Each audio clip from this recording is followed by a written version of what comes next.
how did you go about winning when you probably weren't paying the highest price? You probably weren't the most liquid. You probably weren't the one with the deepest pockets, right? There were probably private equity or somebody else who was backed. Somehow you won it. How did you do it? Basically, what had happened is I reached out and I went in with the mentality right away from day one. I know I'm not going to be the one with the most money. I know I'm not going to be a lot of these. I'm not going to be the quickest to close, probably, like whatever examples you want to give. And Yeah. so rather than going in with an attitude of like, I'm probably not going to get this, like there's just too many things, I actually went in with like crazy. And this is what Chris had talked, like a false confidence. I did. I went in with it. I was like, I don't care what, I am going to get this. And I wanted to like manifest it almost. Hey, what's up, guys? Welcome back. And thank you so much for joining me on another episode of Nickonomics. Today, we have Jacob Becker. He's the CEO of Florida Event Decor, or as I like to call it, Florida Event Decor, which is a business that does exactly what you think it would do. It provides decor for events. Today, honestly, though, was a bit of a curveball. Typically, I get into the specific mechanics of businesses, and instead, we actually started talking about the unintentional creation of a holdco, all built around this thesis that Jacob has that his businesses that he buys will be accelerated by digital marketing. It was just a really, really interesting conversation. We not only got into how he started these businesses and how he bought these businesses, which are fascinating in and of themselves, but we also talked a lot about how staying disciplined around a strategy has massive compounding effects. I really enjoyed this conversation. I have no doubt that Jacob's going to grow this company over the next few years with his plans. I can't wait to see what he does over time. If you like this episode, like, subscribe, share it with a friend who's caught the entrepreneurial bug. But with that, let's just hop into the show. Okay, guys, we're going to get back to the show in just 1 second. But first, a message from a sponsor who is me. Oh, it's me because I'm doing the show for free. Listen, I want to give you $100. All you have to do is this. Go to Apple or Spotify. Give me 5 stars, write a review, screenshot that review, send it to me, nick@cofounders.com, and you will be entered to win a $100 Amazon gift card. Every 4 episodes, I'm going to choose a winner at random, and I'm going to do this 5 times. $500 for 5 stars. I just made that up, and it's what I'm calling it. Please go to Apple or Spotify, leave a review, screenshot it, send it to me, nick@cofounders.com, and you'll be entered to win a $100 Amazon gift card. All right, let's get back to the show. Jacob Becker, I've been chasing you for months. Welcome to Nickonomics. I'm stoked. I'm stoked to have you. For those who don't know you, Jacob, why don't you give us just a brief explanation of what your business does and how you make money? So it is a corporate event decor business, and we make money by getting hired by either event planners, also better known in our world as DMCs, which are destination management companies. They'll work with big, large corporations doing all the event planning, booking out the hotels, the transportation, the DJ, the catering, all the above. But part of that is if you've gone to any of these events and even seminars and different things, there's a lot of decor. I mean, you got to make it look nice. Like anything, you need a professional presentation, and that stuff costs money. And typically we're utilizing some of the furniture we already have in the warehouse. And then oftentimes, though, we do need to build out custom items. If I can say it in a different way, essentially somebody contracts with an event planner and they sub out maybe some of the different jobs, but one of the jobs is decor.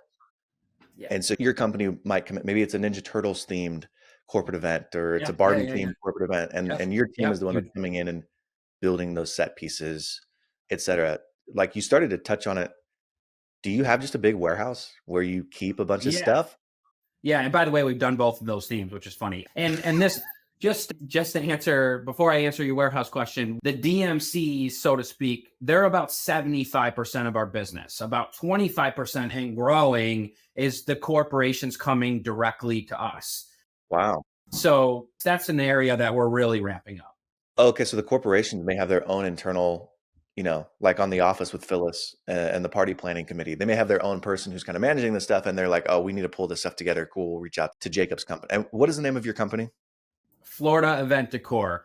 And ironically, and I won't put a name out there just to be respectful, but just yesterday we had someone who we follow each other on Twitter. There was a CEO of a large company get an inquiry with our company yesterday. Probably Amazing, not even, dude. he didn't do it specifically, but then again, they have an event planner on staff so I thought that was kind of funny. But You know what would be hilarious? It would get taken down very quickly because of copyright issues. But if you put out a video that you've heard Taylor Swift's new song, Florida.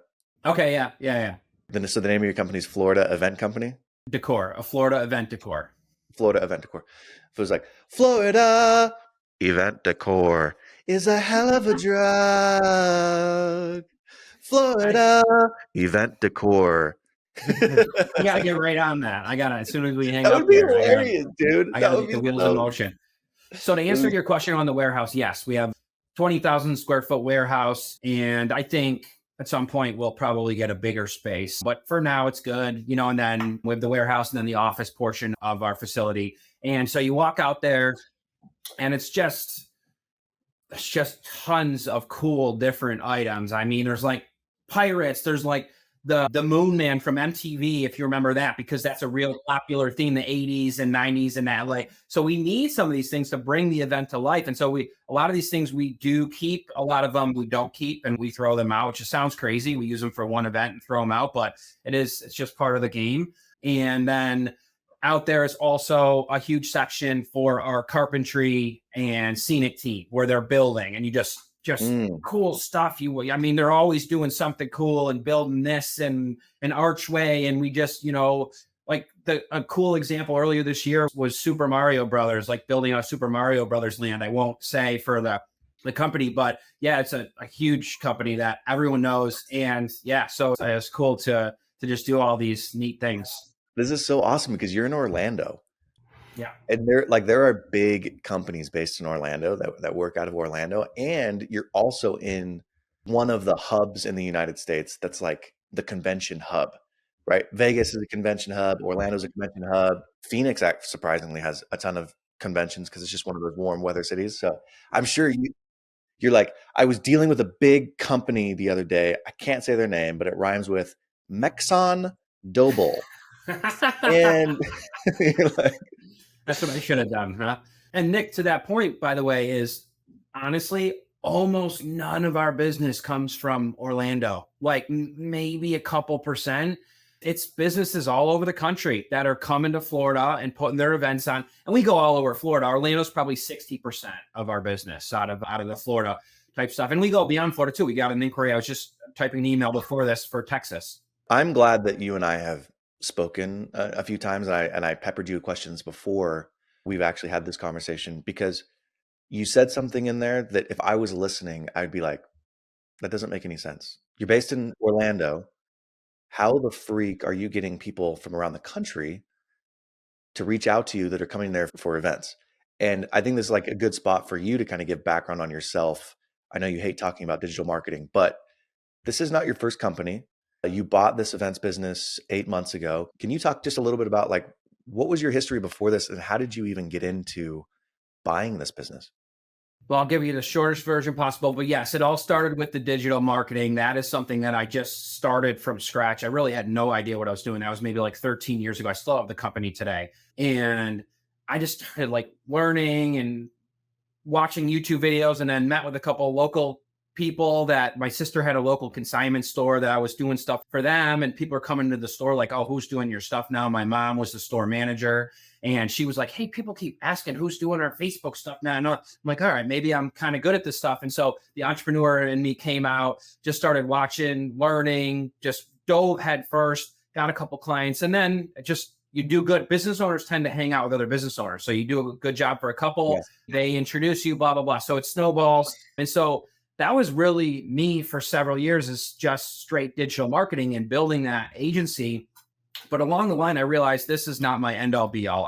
While I will keep my agency and I will still take clients if they come to me, it's not like my big long-term goal. However, there's huge leverage in understanding how to bring customers in, get customers, get sales and leads. You can apply that to really almost any business if you know what you're doing. And so that's when the wheels started turning. And so I got into video first, was what happened. We started getting video requests within our agency. And so I started this video company that started to turn.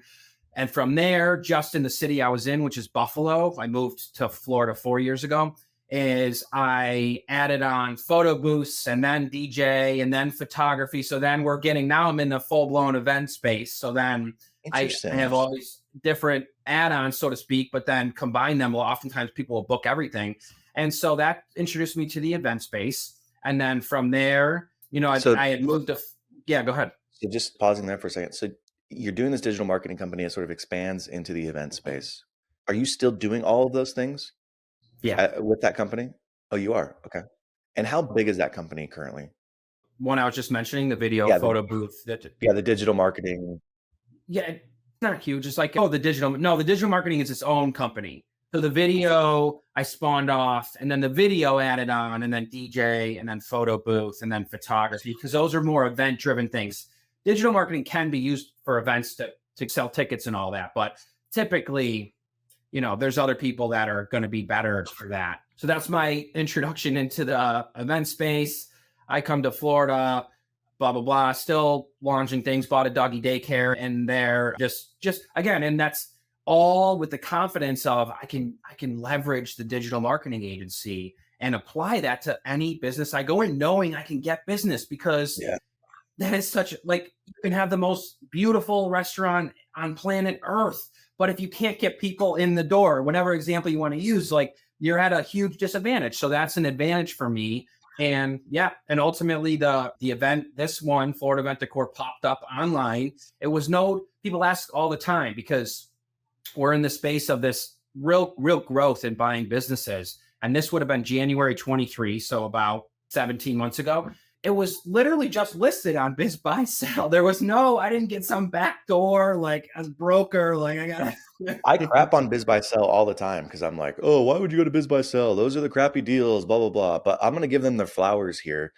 You found a freaking great business on Biz Buy Sell, and you can find great businesses on Biz Buy Sell. Yeah. I got the doggy daycare on there too. We've done great. Last year was a record all-time year for that company, and they've been around for 25 years, 26 years. So it's definitely possible. And so that was and the SBA is what I did as far as the financing to get the Florida Event Decor. They like to see some kind of exposure to the industry previously. So for the doggy daycare, I had an e-commerce company selling dog treats for about 6 or 7 years. And again, I was leveraging my digital marketing agency. So that was my exposure to the dog industry. They're not really and then for the Florida Event Decor, I still to this day have the Buffalo company. So that was what they wanted to see there. And so you have the digital agency that you started from scratch. Yes. How big is that? Can you give high level employees and revenue? It's not huge because I don't try to push it. It's about $1 million in revenue. Yeah. All the learnings that you've gotten from that have been incredibly valuable. So digital agency business. From that, you created this, I don't know what else to call it, but events business. Entertainment, I call it. Yep. Okay, entertainment business. And that's still running. And I know that you're looking to expand that into other markets as well. How big is that one currently? That's also at about $1 million. But what's going to happen with that is I'm going to split the video off, because the video has the big potential. I've already kind of split it off, but I'm going to bring it out completely into its own LLC and everything. But photo booths and that sort of thing, and DJ, it's more localized. Video, I could buy photo booths in every city if I really wanted to, but that's capital intensive. I'm probably not going to do that. But the video, we're already into 4 cities. So Buffalo, then we expanded to Rochester about 2 years ago. Then I come to Florida. So now we're in Orlando. Then we're in Tampa. Austin is we already are all set to go there. We're like a week or two away. And we have a bunch of other cities that we're targeting that are already, the foundation has been laid. And so that I'm going to turn into its own entity and just go, because video is just such a big part of society now. I mean, think about how much video is consumed on a daily basis across these platforms, and not even on the platforms. Your kids are you're just video. It's so I'd see a lot of opportunity there. I don't think people who are watching this will see me because we're actually switching the video where like who's talking pops up first. I've started taking notes when I'm talking to people, Yeah. and like your story in particular, there's just so much that you just explained. So if you see me like looking down here, I'm not Yeah. tweeting. Right. Yeah. I'm literally like I'm literally like writing No, notes. I assumed as the host you weren't, side texting during the. Dude, I'm so sorry. I got to get this tweet out. My fans expect it.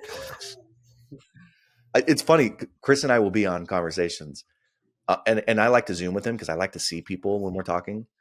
I know in an instant. I can hear in his voice. I can see on his face when it's on video that he's distracted with something, and he'll be like, "Uh-huh, yeah." I'm like, "What are you doing?" And then all of a sudden, I'll get a bloop notification that Chris just sent a tweet. I'm like, "Dude, come on." Anyway, it's so irritating. Well, I think we Okay, all have a little bit of that entrepreneurial we do. ADD. We do. Okay, so you start these 3 businesses from scratch, and then the doggy daycare sounds like it was the first one that you actually purchased through the SBA. Is that right? Yes. Can you just like give high level description of like how big that business was? And Yeah, it was. I bought it for 410,000, and it was doing about 680,000 in revenue, about 150,000 in profit, and yeah, and so we're gonna. I was hoping to get to 1 million this year. This is our second full year. So we bought that in 22. We only got half a year in 22. 23 was but yeah, it's growing. And honestly, we really want to open a second location. It just the stars haven't aligned on that yet. The cool thing about the SBA, which I've tweeted about, is you can do an add-on business. So if another doggy daycare in our market goes for sale, we could do that with no money down, no equity injection, and be able to scoop that up. It just hasn't worked out that way yet, which is it's fine. It will come when the timing's right. But yeah, that's kind of how that all laid out. And so the difference with that business is, while I am not involved in the day-to-day, to be honest, I don't know if I'm supposed to admit this, but I've probably only been there about 10 to 12 times over the last 2.5 years, like physically in the building. So, oh, you dirty dog. yeah. Oh. So it's not, I, of course, I'm communicating about it and that sort of thing. And I have some amazing people that are a part of that I trust. And so ultimately, it's something that I think it has potential. And it's also something that's not a huge like money maker, though. And be honest, a one location doggy daycare. That one has an e-commerce component to it? It does not. I had an e-commerce business with dog treats for about 7 years, which the SBA gave me the green light on. Hey, he knows something about dogs. So that's kind of, yeah. So, and then from there, you bought the event decor business. Are you able or willing to share how much the business cost and sort of what that process was to buy that business? Yeah. It cost 3.65 million. We took out 300,000 in working capital and then closing costs and all that. Total amount came to about 4.1 million. And then but I mean, if you look at it, the seller discretionary earnings on that was 1.65 million. And so if you do the multiple on that at 3.65, I mean, I was very happy. I was very happy with that multiple. And it was prior to it was 1.8 because there was an in-between owner, the original owner who had it for about 15 years. Yeah. He sold it to the guy I bought it from, who only had it for a little over a year. Just wasn't his cup of tea. He tried to run it from across the country, which is really tough to do that out of the gate for this type of a business. And so ultimately, yeah, so really, really solid numbers and solid multiple that I got on it. I want to do 2 things. I'm going to explain the SBA really quickly, and then I'm going to ask you a specific question.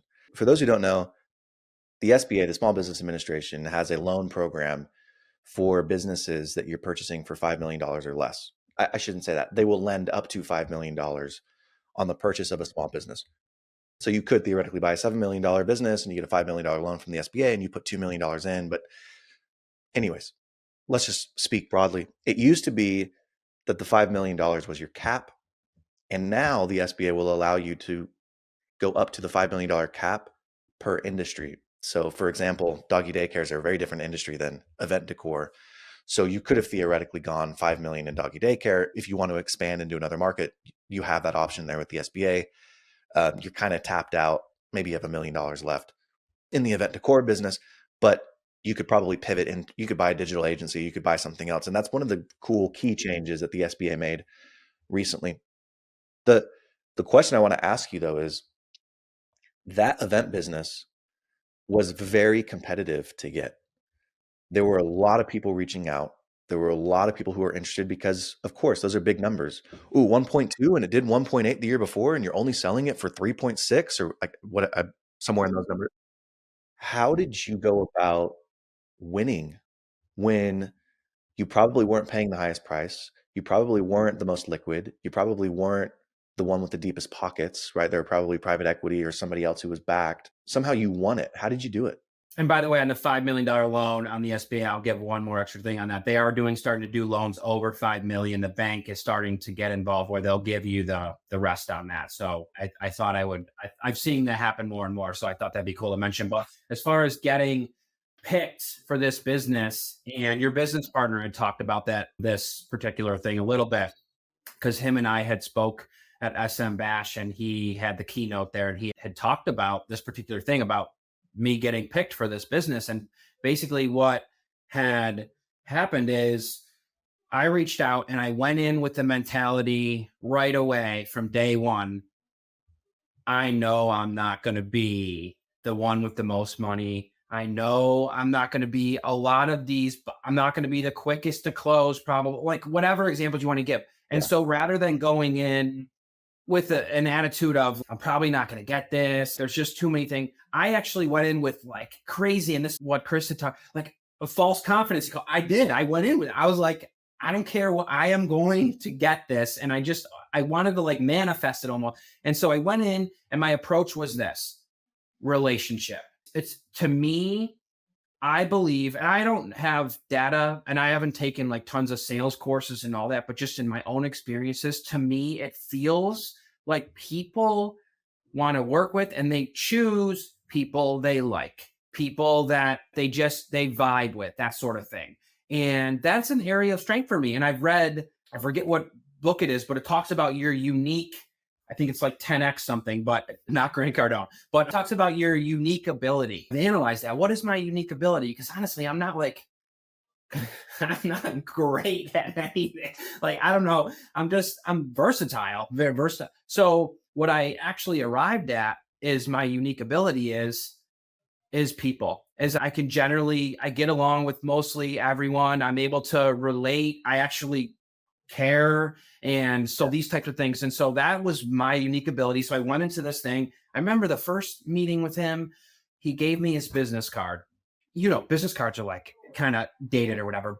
And so what I do with business cards, all the business cards I've gotten in the last 12 years, I take them and I take a picture of them and that's it. I throw them out, but not this one. I was like, oh no, not this one. I am keeping this business card because I'm going to get this business. And I just continued to like tell myself that. So then we go through, we meet, we're chat, like, we talk about personal stuff and all that stuff. And then there's this, and I don't know if you want me to give you the entire story, but like ultimately he calls me to go out to eat. It's like So a Friday. Hold on. Yeah. Yeah. We're not going to cover all the stuff that I wanted to cover, and that's fine. I'll have you on another time. Like this, I think this is really valuable for people to hear. Yeah, I think so too. Tell me, what was he like? Right. So he gives you a business card. He's obviously older than you. Yeah. Okay, guys, we're going to get back to the show in just 1 second. But first, a message from a sponsor who is me. Oh, it's me because I'm doing the show for free. Listen, I want to give you $100. All you have to do is this: go to Apple or Spotify, give me 5 stars, write a review, screenshot that review, send it to me, nick@cofounders.com, and you will be entered to win a $100 Amazon gift card. Every 4 episodes, I am going to choose a winner at random, and I'm going to do this 5 times. $500 for 5 stars. I just made that up, and it's what I'm calling it. Please go to Apple or Spotify, leave a review, screenshot it, send it to me, nick@cofounders.com, and you'll be entered to win a $100 Amazon gift card. All right, let's get back to the show. What was his background? Was he somebody who was hard to connect with?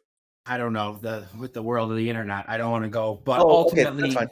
He can't. No. I'm going to give you something here to work with. I'm just kidding. But ultimately, he came from money. So he came from whatever trust fund, whatever terminology you want to use. I assumed as much when you were like, Yeah, it's doing 1.2. He bought it. It wasn't his cup of tea, so he's looking to sell it. I'm like, okay, he probably already had come from some money. He was transparent about that. He's like, yeah, I was thinking about like getting a place in Orlando, and my daughters are kind of on the brink of graduating high school. I thought it'd be cool to just like get a business down there, and maybe I'll get a place, and then they could take it over. And then I think I just got anxious with it, and I'm 50 now, and like Good for him approaching though 50. for being like introspective about it and realizing, all right, I got to unload it. You know what I mean? Yeah, And not yeah, feeling yeah. prideful. No, no, yeah. So that's kind of like his story. He's real successful. I mean, I don't care. I'll just say I looked up his house and he's got like a 15,000 square foot like castle. Like I'm like, I don't think he didn't really need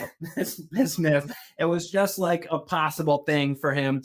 But it's the event business is a lot more complicated than I think that it seems like, oh, we make this cool stuff. Oh, it's like, well, yeah, but there's like a lot that goes into it. Yeah. So he invited me to dinner and I'm like, I don't really know, what this is all about or whatever. But as I know, he's talking to all these other people. He's pretty transparent about it. He's like, private equity's hitting me up. He's like, to be honest, too, I got another person that's real similar to you. I do think that you'd be a better fit for all that, like, but never really given me a fully straight thing. So he has me to dinner and he goes, I want to sell the business to you. And I'm like, well, I'm like, I did it. Like, and then he drops the bomb. He goes, but I just hired a GM and I want to see if I can run it remotely with her running it before I actually, I'm like, oh my God.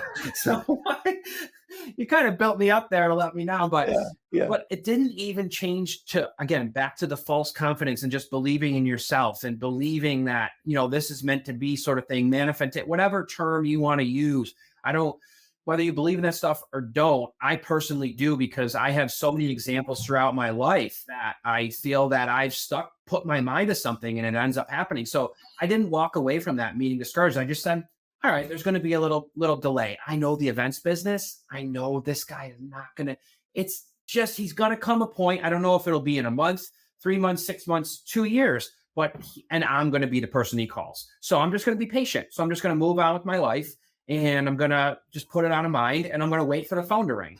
And so sure enough, 3 months later, the phone rings and I've told this story in a tweet before, but it rings and I'm like, oh, here it is. And he goes, hey, can you help me with the new website? I'm like, oh my God. Oh my It's like, I know gosh. you got that digital marketing. So then it's like another letdown, but like it didn't phase me. And it But was only a month. at least he's like roping you in even more, right? Like all of us, Yeah. if you're doing the website, you're like, okay, I'm in. I'm Yeah. in. Yeah, for sure. Yeah. And I'm like, I'm going to build it really good because I know I'm going to I actually said this to myself. I'm going to build him a sick website and I'm going to like make it bomb SEO, all this stuff because I know I'm going to be getting it at some point. So I'm like, actually went in, not that I wouldn't do a good job for a client, but you know what I mean? Like I had that extra. And so it was really only a month after that. It rang again. I thought he was calling me about the photos and videos I was trying to track down from him for the new site. And it wasn't. And and I started talking. I immediately went into the photo and video chatter about it. And then he redirected me. He's like, well, actually, the reason I'm calling is I think it's time or whatever. And that's it. That was so the meeting at the restaurant was in January. The call about the website was in April. So there's about a 90-day thing where again I moved on, knowing just wait for the phone to ring. And then May was when he said, I'm ready. By the beginning of June, it was under LOI. I used the same exact LOI. So this was part of the strategy too. Well, I do think that at that point, I maybe could have haggled a little bit and got a little bit money, like what I think I probably could have sweetened the deal a little bit. As crazy as that sounds, because I feel like I was getting a good deal. I'm like, let's not get greedy here. Like, the easiest path is to say, here's the LOI we already reviewed in January. We were already both good with all this. Let's just update the date essentially Yeah. and move forward with it and so, yeah, so that's kind of how it all came to be. Well, something I've noticed about myself and my experience is like everything that happens in our life starts between our ears, right? So you're talking about manifesting, but it's all an attitude. And yes, things happen to us. It's very true. But how we take that, how we respond, what happens next is really the result of our attitude and how we decide to act moving forward. Every time that something good has happened, I've looked back and I'm like, man, I was such an idiot. What if that didn't work out? Oh my gosh, what I bought that business and what if the seller had been really dumb? Or oh, what if I hadn't done the due diligence and found this thing? Or what if like I used to look back and get scared and I still do. I'm still like, geez, that's kind of scary that I may have missed certain things.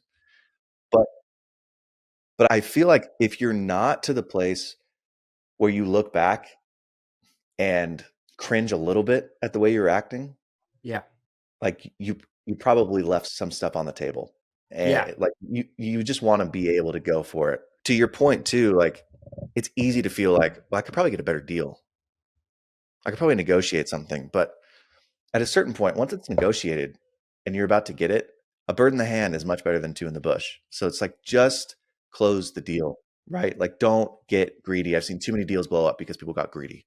Yeah, and it's such a small amount if you actually run the numbers. And thankfully, it didn't work out because the first business I ever tried to buy was a mini golf course, and I lost it by like 7 grand or something. And don't get me wrong, I'm super glad it didn't work out because it was like not in hindsight, like probably not a great fit for me, which is probably why it didn't work out. But like, and I didn't have nearly the same passion we're talking about with wanting to get it or whatever. But like, it was 7,000. You talk about 7,000 over the course of a 10-year.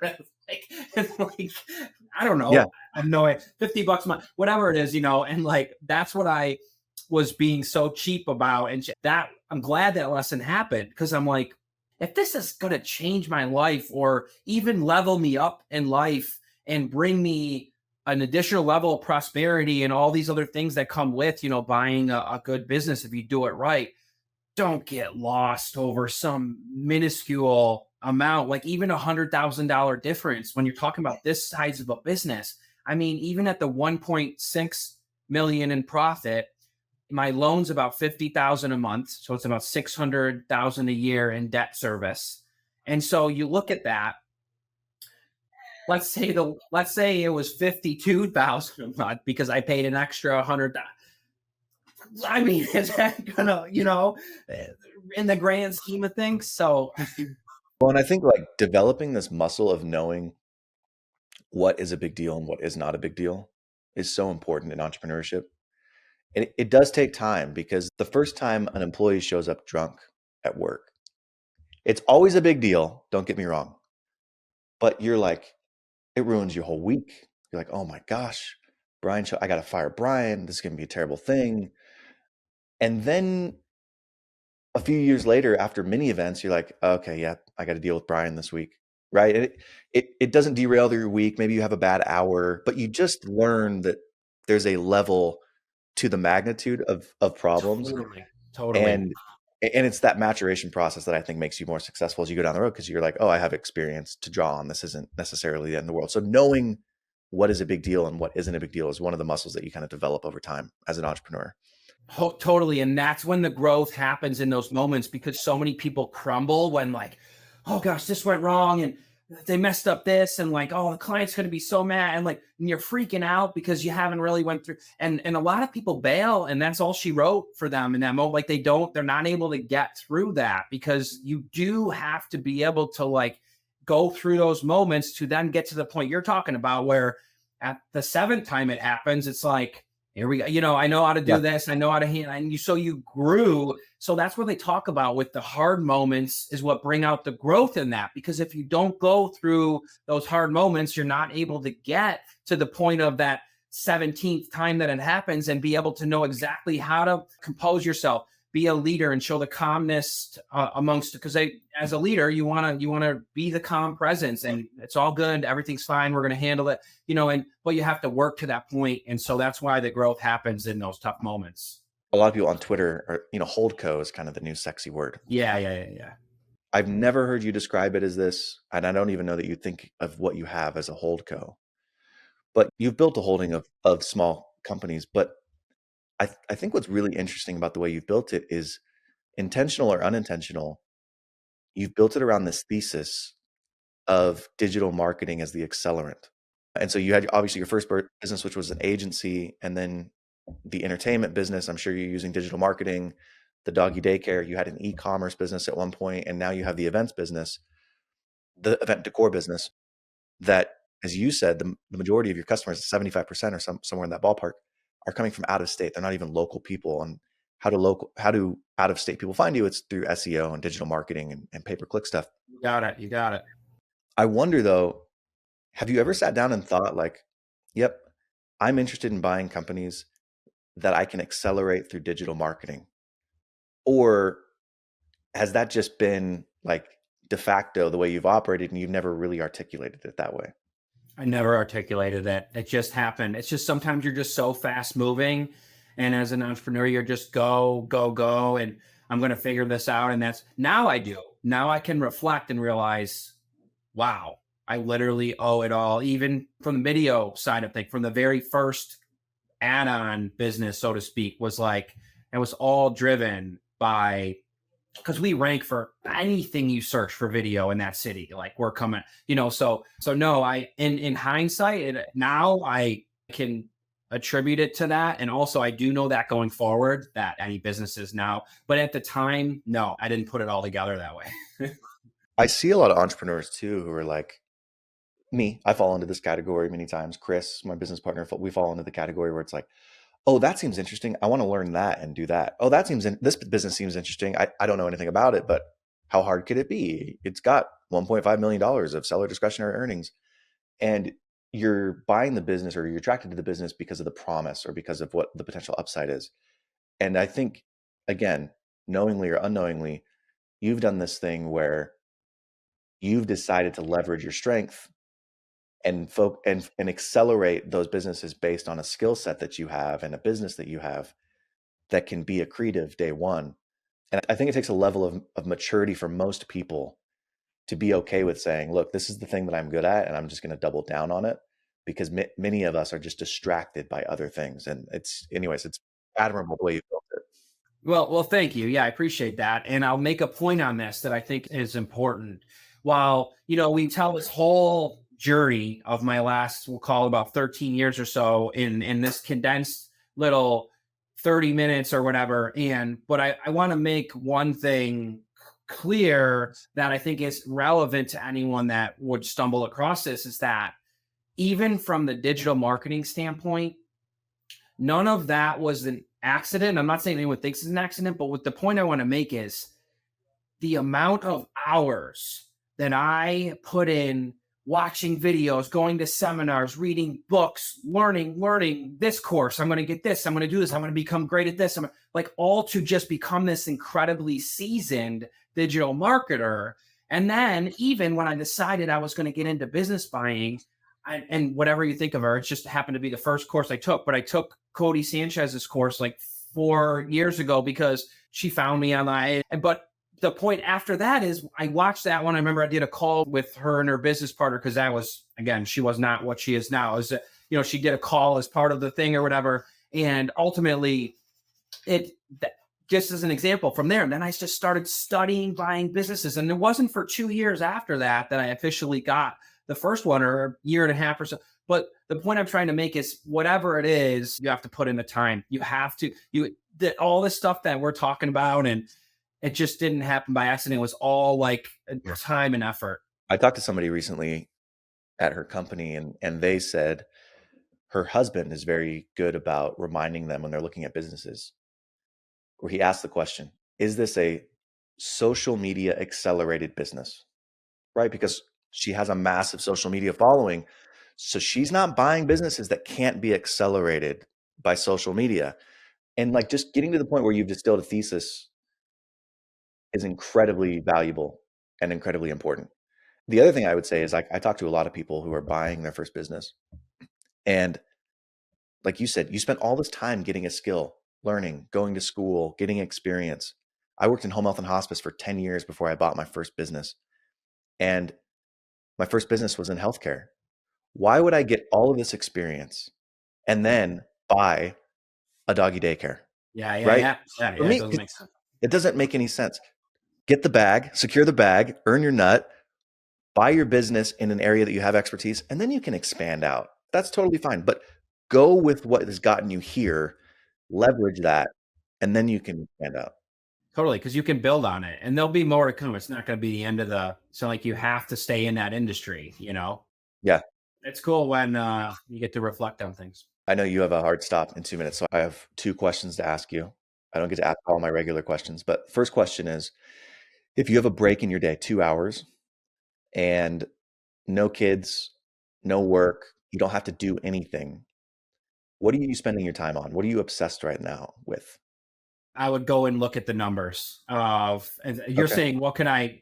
I would go and look at my companies. Well, I'd not go even, quick. it doesn't even have to be business, right? Like just what are you when you allow your mind to drift and you have time. Sports. I Okay, enjoy say more. sports. Yeah, yeah. I watch everything. I like, and then everything. Obviously, but I'm interested in every sport, and so it's something that's been since I came out of the womb. Just something I'm interested in. I watch, you name it. Like I'm up to Awesome. date on pretty much every sport. Okay. So Last question. What advice would you give yourself 10 years ago? stay the course. Keep doing what you're doing. Believe in yourself. It doesn't happen overnight. But if you continue to apply yourself and learn and grow, and the key word there is grow, you need that growth mindset. You need to constantly be absorbing material and just getting better at your craft. It's like anything that just continuing to get better. And so just keep doing that and it will manifest into everything you ever wanted. Love it, man. Well, this has been fantastic, Jacob. Where can people find you if they want to come learn more about you and your company? I'm only on Twitter. So it's at Success with Jake. And that's a handle I made, whatever it was, back when this journey all started, because I do really, and I didn't deserve to inspire people as much then because I didn't really have much I didn't really prove I could do it. But I really enjoy inspiring people and helping young up and coming entrepreneurs because it can be so life changing. Love it. Jacob, thank you for being generous with your time, my friend. We'll talk soon. Thanks so much, Nick. Yeah. Well, big thank you to Jacob for joining me today. A big thank you for you taking time out of your day and listening to our conversation. I really hope that you learned something. I hope that you can take something actionable and apply it to your life or to your business. And if there was something actionable, I would love to hear about it. Leave me a comment, send me an email, nick@cofounders.com, because I'd really love to hear that this is helping you in your life and in your business. I want you to always remember that curiosity is a superpower and asking questions is okay. And as we part, I'll leave you with these words from my mom. Nick, there's no such thing as a dumb question. There are only dumb people. We'll see you next time.